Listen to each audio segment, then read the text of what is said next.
So if you haven't seen, Genshin Impact is actually getting an anime adaptation.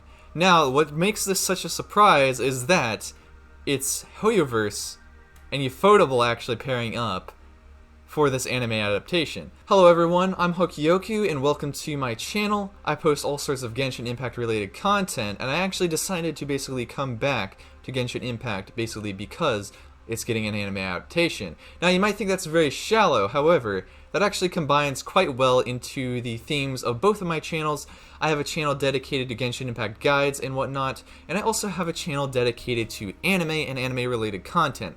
So I thought this would be an excellent time to actually basically talk about the Genshin Impact anime that's going to come out, how I think it's going to be adapted, and also why I think this is going to be an extremely good thing for Genshin Impact moving forward. So first things first, the promo trailer basically dropped for this a few days ago, I think like 2 days ago maybe, and it absolutely looks amazing. Like, Ufotable does an excellent job with backgrounds, and also their cinematography is extremely well.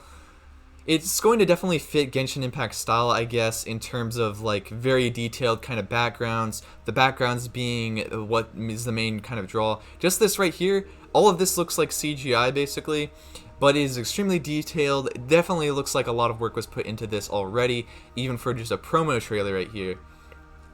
As you can see, like, we've got nice water effects right here. It definitely has very good cinematography. Looks basically better than the game, if you will. It's basically like they probably ended up rendering like the whole entire world of Tevat, but in their own style of like CGI and that kind of stuff.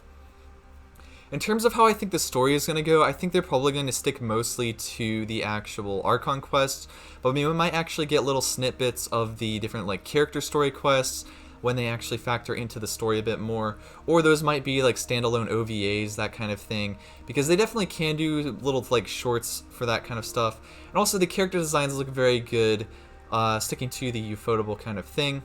For longtime Ufotable fans, this comes as a little bit of a shock, considering that like Genshin Impact is kind of a mainstream kind of game, I guess you can say, but Genshin isn't actually that bad of a thing to adapt. I think Ufotable will do an extremely good job of adapting it into a story. Basically, they can cut out a lot of the annoying stuff that Paimon has, but while sticking to kind of the strong points of Genshin Impact. I think that the fight scenes are going to turn out extremely well, considering that Ufotable is definitely known for their fight scenes and their use of the blending of the CGI backgrounds and also hand-drawn characters. It's going to look extremely clean. There are definitely several fights that I'm looking forward to seeing. Definitely looking forward to seeing fights like the opening one against the Unknown God. I'm definitely looking forward to seeing like the fight against Dvalin, the fight against Tartaglia most importantly, also the fights against like Raiden Shogun. Basically all of the Sumeru stuff as it's going to be releasing out, because there's a lot of cool stuff in Sumeru that I'm excited to experience. How I think it's going to get adapted into an anime, I think the main Archon quest is going to be the anime in its entirety. So what I'm thinking is that there's probably going to be 12 episodes for the Mondstadt chapter, or like the prologue and the Mondstadt chapter, something like that, because that either gives them time to add in like side stories and that kind of stuff into the actual anime, or actually basically just run through as far as they get through the Archon quest pretty much. Because they actually could adapt this relatively fast, or it could be a very, very slow process, like where they take a whole lot of time with it. But I think generally as a side project, this isn't really going to put things like Demon Slayer on hold. I don't think it's really going to put the Mahot Sky movie on hold, or whatever movie series that turns into. However, I do think this might actually put the Tsukihime anime adaptation announcement on hold for a good bit.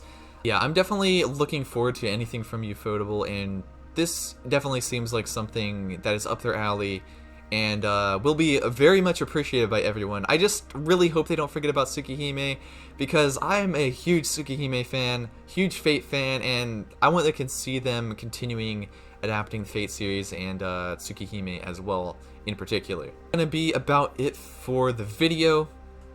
Let me know if you guys are excited for this collab with Ufotable in the comments section below. And also make sure you catch some of my Genshin Impact live streams. We're just going to be playing through the game and basically hopping into the Genshin Impact world yet again. So make sure you follow the channel. I'm trying to get back up to 11,000 subscribers. We lost a lot considering we took a very long break.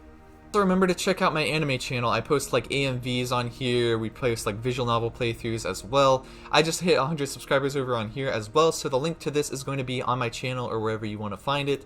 But anyway, it's been me, Arctic. I will see you guys in the next one. Farewell.